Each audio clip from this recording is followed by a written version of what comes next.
permasalahan sampah di musim hujan ini untuk mengantisipasi terjadinya banjir, yaitu bukan hanya tanggung jawab pemerintah saja.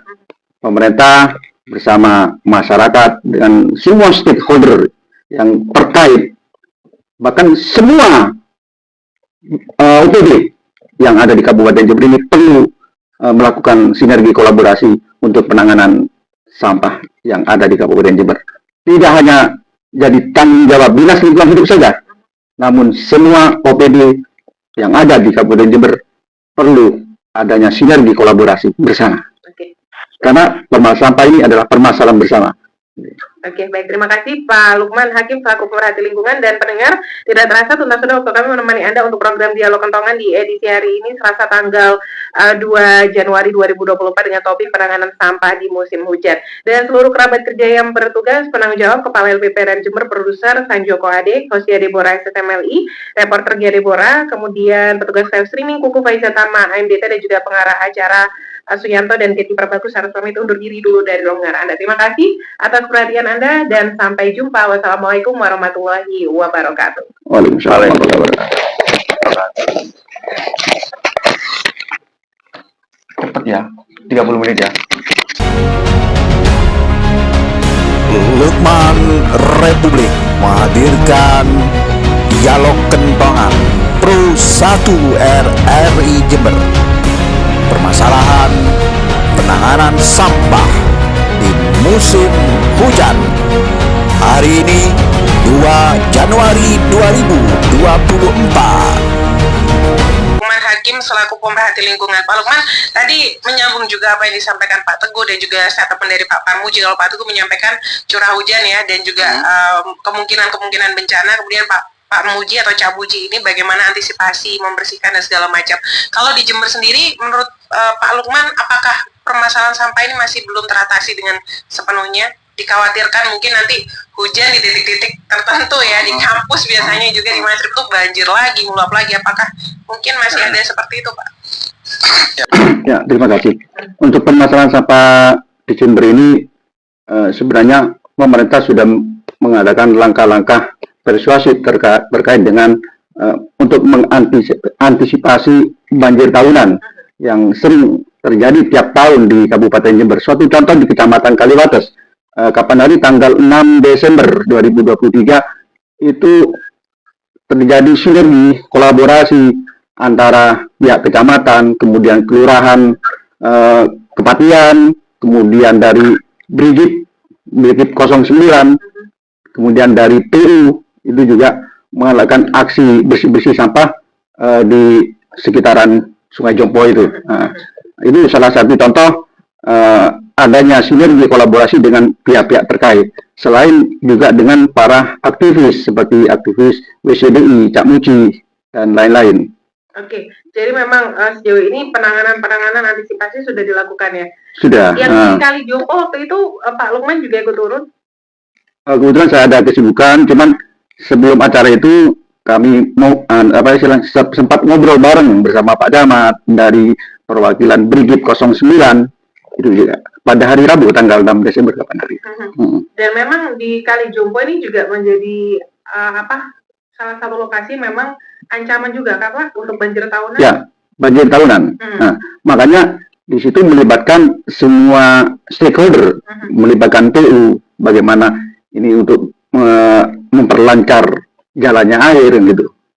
Juga yang hulu juga itu ada aksi penghijauan yang dilakukan oleh Bupati yang di Klungkung kapan hari. Nah, itu salah satu antisipasi terjadinya banjir di Kabupaten Jember ini. Ya, tapi sepengamatan dari Pak Lukman sendiri, Pak, apakah masyarakat masih ada yang membuang atau secara sengaja begitu melemparkan sampah di Kali Jompo, Pak? Nah, ini yang jadi sebuah problema ya.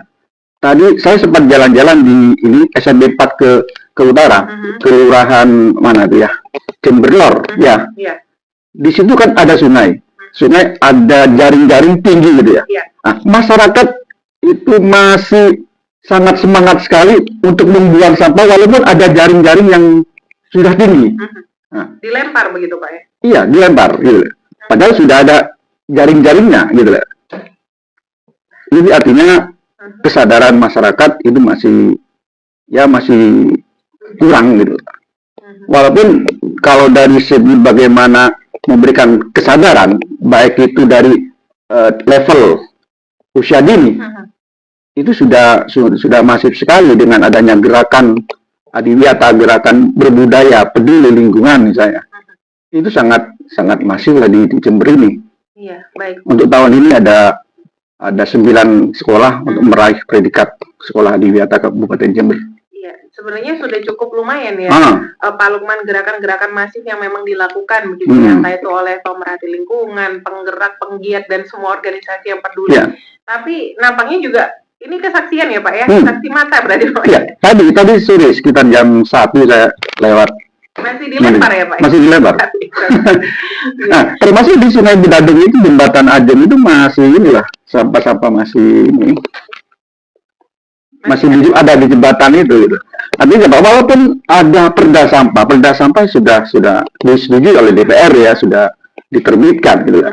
Nah, cuman ini kan masih perlu level pelaksana ya, undang-undang pelaksana perlu, kemudian sosialisasi di level pelaksana, baik tingkat kecamatan ke bawah gitu lah. Suatu contoh ini jalan ini yang khusus ya, Jalan Tamrin. Itu kan sangat memprihatinkan sekali. Jadi jalan itu sudah menjadi tempat pembuangan sampah seharusnya di TPA gitu ya. Walaupun pemerintah itu sendiri sekarang ini bagaimana mengantisipasi terjadinya overload sampah yang ada di TPA misalnya. Sekarang ini sekitar, menurut informasi dari Kepala Dinas Kapanari itu sekitar 190 ton tiap harinya. Nah, dan pemerintah sudah mengantisipasi dengan membeli alat ini, pemecah sampah dengan kapasitas sekitar 30 ton tiap hari, satu alat. Tapi yang perlu ini tingkat kesadaran bagaimana kampanye terus-menerus gitu. Ini ya yang dibutuhkan. Tingkat kesadaran masyarakatnya ini. Iya, berarti memang Pak Lukman juga mengetahui di beberapa titik itu juga masih ada yang istilahnya sampahnya. Ya, jalan raya, pinggir jalan itu berfungsi sebagai tempat pembuangan sampah. Sangat tidak elok sekali ya di pandang mata begitu. Baik, Pak Lukman, saya beralih ke Cak Muji. Cak Muji, ini saya tidak pernah meragukan WCDI ya. Ini luar biasa sekali kiprahnya di Jember begitu, bahkan di nasional dan nasional juga untuk peduli terhadap lingkungan, salah satunya sampah. Cak Muji, dengan tadi kondisi yang sudah disampaikan oleh Pak Lukman, masih ada loh yang melempar sampah meskipun itu sudah dijaring begitu. Ini WCDI capek atau enggak ini bersih-bersih sungai terus ini, Cak Muji? Silakan. Iya, makanya Pak Gia, kalau ya nggak salah ya kita bersih-bersih sampah seperti yang dikatakan Om Lukman tadi di sepanjang jalan yang menuju ke Ajung, yaitu di Tegal Besar Agustus itu ya, pernah kita mengadakan bersih-bersih tanggal 14 Agustus 2023 waktu itu Pak Evan Wijin, kemudian di Kalisat dan lain sebagainya. Itu ya kita bersihkan, yang namanya masyarakat belum kita bekali dengan pengetahuan lingkungan, tetap saja membuang sampah sembarangan. Nah, alangkah baiknya kalau fasilitas ini perlu kita adakan di masyarakat. Seperti yang saya katakan tadi itu, contoh di Kelungkung itu tong sampah, bagaimana bank sampah, kemudian TPS 3R, penghijauan, karangkiten, pemanen air hujan dan lain sebagainya. Jadi fasilitas itu kita penuhi. Kalau ada masyarakat yang membuang sampah sembarangan, sudah nggak ada alasan. Oh, ini sudah ada bank sampah. Oh, ini sudah ada TPS 3R. Oh, kamu masih membuang memanfaatkan air hujan. Ini sudah ada sumber sampah dan lain sebagainya. Nah, ini kita mencoba untuk kolaborasi dengan lintas sektor, dunia usaha, pemerintahan, dan masyarakat, relawannya juga nanti bersinergi di situ. Dananya dari mana? Bareng-bareng nanti Mbak, bareng-bareng. Dunia usaha di Jember kan banyak, monggo kita bareng-bareng di situ. Kalau musim hujan, pemanen air hujan itu bisa bermanfaat, tidak menambah debit air, kemudian di saat musim kemarau, itu cadangan air kita juga bisa tercukupi sepanjang tahun, dan sampahnya juga bisa dimanfaatkan dengan kreativitas, daur ulang di masyarakat dan lain sebagainya. Itu harapannya. Iya, Cak Muji tadi juga disampaikan oleh Pak Lukman ya, bahwa perda sampah ini sudah disetujui oleh DPR. Ini nampaknya ayem-ayem saja tuh masyarakat. Emang ada dampaknya ya Cak Muji untuk perda sampah untuk masyarakat? Buktinya masih banyak yang berani membuang tuh. Kalau kepengen dampaknya terasa di masyarakat, monggo saya Lukman, komunitas, tokoh-tokoh masyarakat, monggo sama-sama mensosialisasikan ini.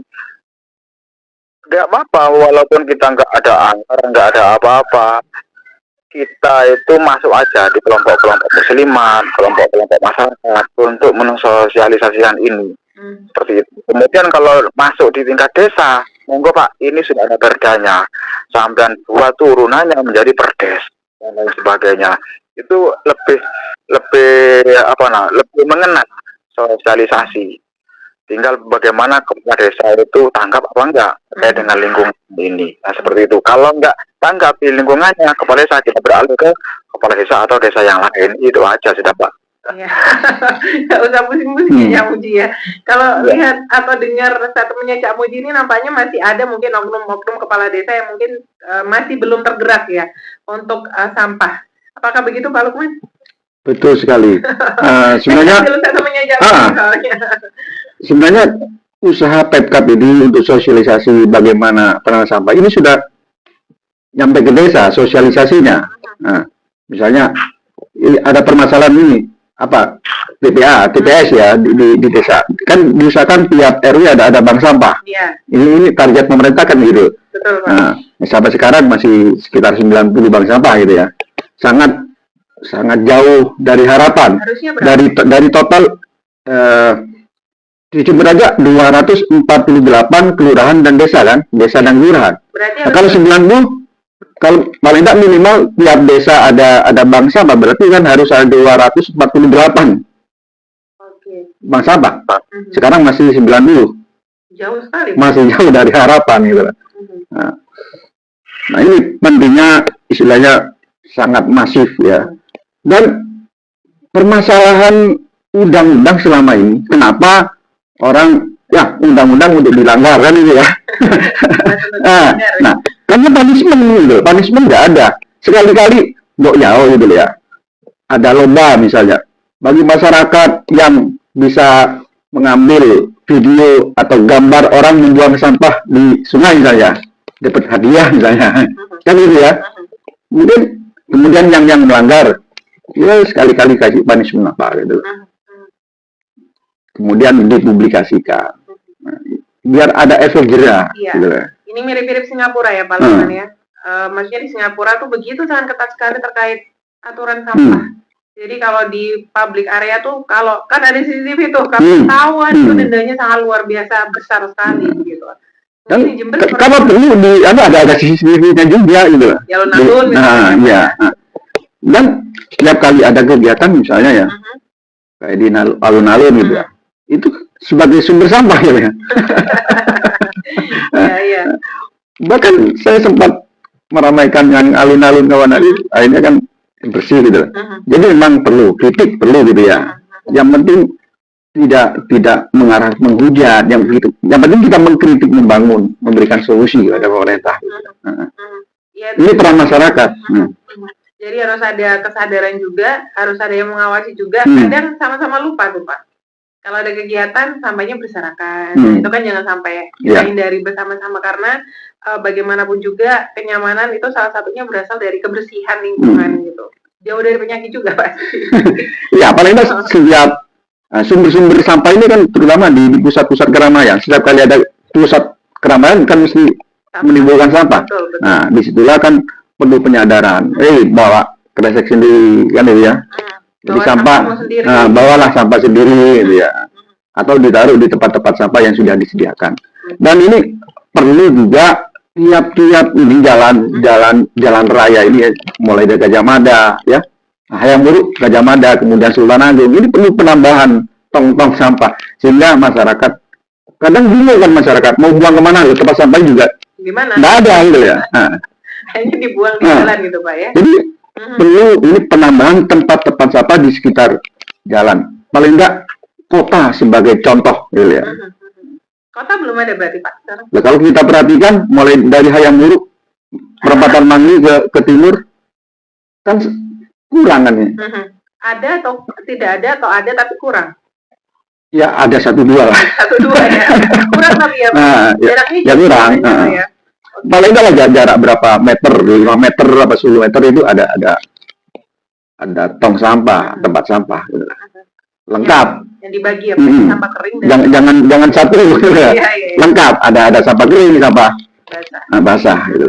Minimal itulah, sampah kering, sampah basah. Wah, ini masukan menarik nih ya Pak ya. Mungkin bisa diperhatikan juga bahwa di sepanjang tadi jalan yang sudah disampaikan mungkin bisa ditambah lah untuk tempat sampahnya begitu, dengan tempat sampah yang lengkap. Baik. Ya paling enggak kejayaan Jember yang sempat meraih Piala Adipura. Ya, ini kan perlu dihidupkan kembali, Jember kota Adipura gitu ya. Kan era-era waktu Jember ada kota Madia kan sempat mendapatkan predikat kota bersih Adipura gitu. Tahun berapa tuh Pak? Ya 80-an gitu lah. Agak lama ya. Waktu ada Jember ada kabupaten dan kota Madia kan sempat meraih predikat Adipura, dan tubuh Adipura masih ada di alun-alun sebelah utaranya. Iya. Tubuh Adipura. Oke, ditunggu berarti ya Pak ya. Itu buat Jember, Dapat lagi ya. Jember untuk mendapatkan predikat kota bersih itu ditunggu. Oke, baik Pak Lukman Hakim dan juga Pak Cak Muji ya. Ini tidak terasa kita sudah ada di penghujung acara, namun sebelum kita akhiri saya ingin mendengarkan closing statement dari masing-masing narasumber terkait penanganan sampah di musim penghujan. Untuk yang pertama saya persilakan untuk Pak Parmuji atau Cak Muji selaku Ketua ECDI Jember. Silakan Cak Muji. Ya, makasih Mbak Tia. Perlu adanya kesadaran masyarakat agar tidak membuang sampah sembarangan dengan fasilitas yang sudah ada. Kemudian agar di musim penghujan ini tidak ada banjir yang disebabkan oleh kita sendiri, tidak memanen air hujan, membuang sampah sembarangan. Itu harapannya kita, dan semoga nanti ke depan sinergitas antara dunia usaha, pemerintah, masyarakat itu kompak agar permasalahan-permasalahan yang ada di lingkungan itu bisa terselesaikan. Itu Mbak Tia. Oke, baik, terima kasih. Berikutnya saya persilakan untuk Pak Lukman Hakim selaku pemerhati lingkungan. Silakan Pak, closing statement. Ya. Permasalahan sampah di musim hujan ini untuk mengantisipasi terjadinya banjir, yaitu bukan hanya tanggung jawab pemerintah saja. Pemerintah bersama masyarakat dan semua stakeholder yang terkait, bahkan semua OPD yang ada di Kabupaten Jember ini perlu melakukan sinergi kolaborasi untuk penanganan sampah yang ada di Kabupaten Jember. Tidak hanya jadi tanggung jawab Dinas Lingkungan Hidup saja, namun semua OPD yang ada di Kabupaten Jember perlu adanya sinergi kolaborasi bersama. Karena permasalahan sampah ini adalah permasalahan bersama. Oke, baik, terima kasih Pak Lukman Hakim selaku pemerhati lingkungan. Dan pendengar, tidak terasa tuntas sudah waktu kami menemani Anda untuk program Dialog Kentongan di edisi hari ini Selasa tanggal 2 Januari 2024 dengan topik penanganan sampah di musim hujan. Dan seluruh kerabat kerja yang bertugas, penanggung jawab Kepala LPPRN Jember, produser Sanjoko Ade, hostnya Deborah SSMLI, reporter Gia Deborah, kemudian petugas live streaming Kuku Faizatama AMDT, dan juga pengarah acara Suyanto dan Keti Perbagus harus pamit undur diri dulu dari ruang dengar Anda. Terima kasih atas perhatian Anda dan sampai jumpa. Wassalamualaikum warahmatullahi wabarakatuh. Waalaikumsalam warahmatullahi wabarakatuh. Cepat ya, 30 menit ya. Demikian informasi Lukman Republik. Sampai jumpa lagi dengan informasi yang lain. Jangan lupa tulur-tulur like, comment, and subscribe. Wassalamualaikum warahmatullahi wabarakatuh. Salam sejahtera untuk semuanya. Matur nuwun.